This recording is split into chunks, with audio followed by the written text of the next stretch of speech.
Mas aí, já que a gente tá falando do clássico, vamos começar falando do clássico. O que você achou? Você que tinha palpitado lá na Transamérica, falando que apostou no empate e no final realmente aconteceu o empate. Mas poderia ter sido diferente, né? Não, poderia. E eu ainda, no comentário que eu fiz pro Instagram, pro YouTube da Transamérica, depois do último programa lá na sexta-feira, eu falei...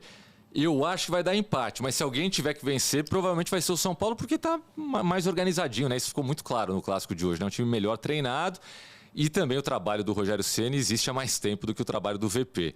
Mas eu achei engraçadas algumas conclusões que foram tiradas do clássico.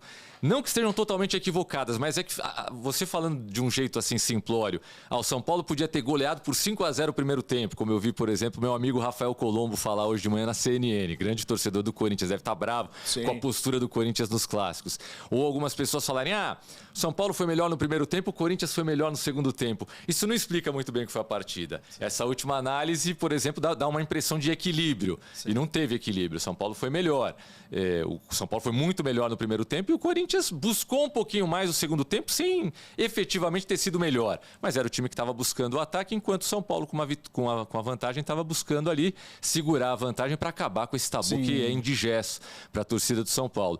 Agora, também falar, o São Paulo poderia ter goleado por 5-0. O São Paulo foi melhor no primeiro tempo, criou mais oportunidades e o Cássio foi a grande figura, claro, do jogo. Muito, mas com 30 minutos ou 35, o Corinthians faz 1-0. E por circunstâncias ali da regra, claro, o gol foi bem anulado, sim, mas o gol não foi construído porque o Renato Augusto estava em posição de impedimento. Se ele tivesse 20 centímetros para trás, ia sair o gol do mesmo jeito. Então poderia ter virado 1-0 para o Corinthians também, embora o São Paulo tenha sido melhor.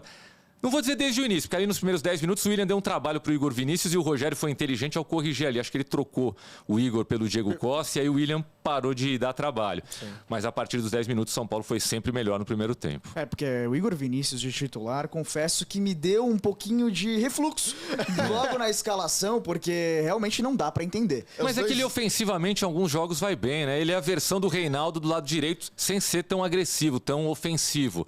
Mas é um jogador que tem ali uma qualidade no apoio, mas defensivamente eu acho que ele é fraco. Falta um pouco ainda. Não dá, cara. Pros dois Igor faltam ainda bastante. Quase 2 anos aí que ele tá no São Paulo. Acho que a melhor partida que ele fez foi recentemente, né, pela Copa do Brasil, contra o Juventude, e credenciou o Rogério dar mais oportunidades a ele. Mas pra mim, até o Fernando, quando esteve aqui, o Igor Vinícius muitas vezes me questiona como ele é profissional. Realmente é complicado. Tem aqueles jogadores que você critica com serenidade, com sobriedade, mas só quando o cara joga no teu time pra você entender melhor. Viu? Não, eu apelidei já o Igor Gomes de Cacazinho brasileiro, né? Porque foi assim que o São Paulo começou a tratar ele quando ele subiu. E falta, eu acho que pro São Paulo, o São Paulo é um time que tá mais organizado mesmo, só que falta algumas peças ainda. Eu falei, inclusive no grupo, porque eu assisti o jogo, minha namorada é São Paulina, eu tava assistindo o jogo com ela. E eu vi o Éder no campo e o Éder, eu falei, o Éder é um monolito. O Éder, ele tava impedido no meio de campo. Então, assim, tem o Corinthians, ele tava alguns passos atrás mesmo nessa questão de organização, só que o de São Paulo ainda falta peça. Falta peça pra dar aquela encaixada redonda, porque o Caleri, ele vai muito bem nos jogos. Esse é um ponto fora da curva. Exatamente. Né? Ele joga muito e acho que já é o 4º jogo seguido contra o Corinthians que ele marca em quase todos os clássicos. Exatamente. É um cara brigador. E é um cara que eu acho que poderia ter tido melhor sorte na Europa jogando num time melhor. Sim. Porque é impressionante a qualidade dele. Ele não é um jogador extremamente técnico, mas ele me lembra muito o Luiz Fabiano na facilidade de dominar a bola deixando ela já pronta para o arremate. Exatamente. Que foi o que aconteceu ontem. Não é se você for reparar, não é uma bola fácil para ele dominar da maneira como ele dominou. Ele toma ali, até um susto que ele toma de repente, mas a bola para nele, né? Sim. Ele domina e a bola já fica quicando ali para ele fazer o chute. Ele se posiciona muito bem, especialmente nos cruzamentos, como foi o caso ontem. Ele é um jogador muito diferenciado. Você pega a média de gols dele na Europa, não é uma média tão expressiva, né? Ele não brilhou em nenhuma equipe da Europa, seja na Espanha, seja na Inglaterra. Só que eram times que jogavam na defesa a maior parte das partidas, né? Se no São Paulo ele tem pelo menos 2, 3 chances por partida, nessas equipes da Europa, talvez ele passasse 2, 3 jogos sem receber uma bola redondinha ali para arrematar.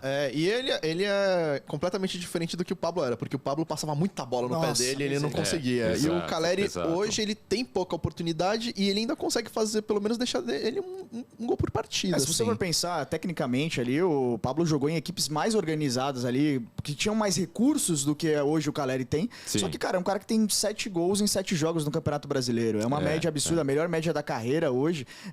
Voltou mais experiente. Talvez fisicamente ele estivesse melhor na primeira passagem, mas hoje muito mais maduro, muito mais experiente. Mesmo tendo ficado tanto tempo sem jogar na Europa, é impressionante ele conseguir dar continuidade ao trabalho dele hoje, né? Ele é muito bom jogador. E assim, eu fico me perguntando se amanhã ou depois ele não vai ter uma chance na seleção da Argentina. Sim. É que tem muita qualidade no sistema ofensivo da seleção argentina. A Argentina teve recentemente o Agüero, tem agora o Lautaro Martínez, tem outros grandes jogadores.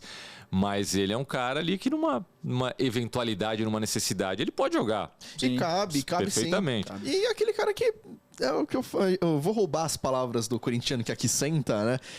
O cara nasceu pra vestir a camisa do São Paulo, né? Porque o que ele faz com a camisa do São Paulo é diferente. E pode ser que ele consiga assumir a responsabilidade da própria camisa celeste da Argentina. Então, eu acho. Ele pode, inclusive, trazer infelicidades para os brasileiros e felicidade para os nossos queridos hermanos. Não, se for pensar que agora o Campeonato Brasileiro é transmitido na Argentina, né? Tem repercutido bastante as atuações dele, né? Já virou discussão lá. Ainda uma discussão que engatinha e a maioria ainda não se empolga tanto. Porque é impressionante, né? A gente tem um certo preconceito aqui dentro, principalmente nós, até mais a gente em relação ao Campeonato Argentino. Claro que são campeonatos mais fracos, especialmente os fora do eixo Brasil e Argentina, mas a gente não está nem aí para o que acontece na América do Sul. Sim. E de uma certa maneira, eles lá também estão mais preocupados com os craques deles na Europa do que com o que acontece aqui. Claro que é diferente no Peru, por exemplo, o Guerreiro tinha uma repercussão enorme que ele fazia no Corinthians no Peru. Mas da Argentina para o Brasil e do Brasil para a Argentina, eu acho que tem essa... Não é nem uma questão de rivalidade, é uma questão cultural, né? Da gente ficar mais preocupado com o que acontece fora do nosso continente. Quem sabe que as frustrações dos antigos centroavantes que iam muito bem na Europa e foram mal em tantas competições pela Argentina, talvez é uma oportunidade para ele. Pensar que o Higuaín, que sempre foi um grande craque, hoje em dia na Argentina ele não querem ver ele nem pintado de ouro. Verdade. E o Agüero, por mais que ele tenha ido muito bem no Manchester City, nunca se firmou exatamente como um grande craque na seleção. O próprio Lautaro é muito questionado, que vai muito bem na Inter, né? Mas ainda a Inter hoje não é mais uma protagonista na Europa, né? No Campeonato Italiano, claro, incomoda, foi campeão na temporada passada, mas ele ainda não conseguiu desempenhar o melhor futebol dele, né, pela seleção da Argentina. É fato, mas acho que todos esses jogadores são vítimas, né, de um problema que a Argentina teve nesse século, que é uma falta de defesa. Uma defesa melhor postada, organizada. Sempre foi uma coisa forte dos argentinos, né? Goleiros, zagueiros. Eles não tiveram grandes goleiros e grandes zagueiros. Uma ou outra exceção nesse século XXI. É uma coisa impressionante, né? E a Argentina sempre teve grandes jogadores nesse século, do meio para frente, mas ali jogadores que você fala, pô, Otamendi ainda tá na seleção, né? E tantos outros zagueiros, laterais, que você... Pô, depois eles... O último grande lateral talvez tenha sido o Zanetti. Esse sim jogava muita bola. Mas o Zanetti, embora tenha brilhado nesse século, mas o Zanetti estava na Copa de 98. Exatamente. Né? Então já faz tempo. O Otamendi, ele... Nossa, sério, eu vi um dos melhores momentos aí eu esqueci o time que ele tá. Benfica, exatamente. Ele tá tomando 3-0. O terceiro gol foi um erro dele. E ele errou de novo pra tomar o quarto e deu sorte que o goleiro conseguiu salvar, porque senão... O Otamendi é um grande sortudo. Nossa, é um cara que jogou no City do Guardiola e, porra, cara, e o Otamendi não tem qualidade pra isso. Falta muito pra ainda vestir camisa de seleção. Nossa senhora, falta qualidade. O último zagueiro que eu me lembro da Argentina que eu realmente gostava era o Samuel.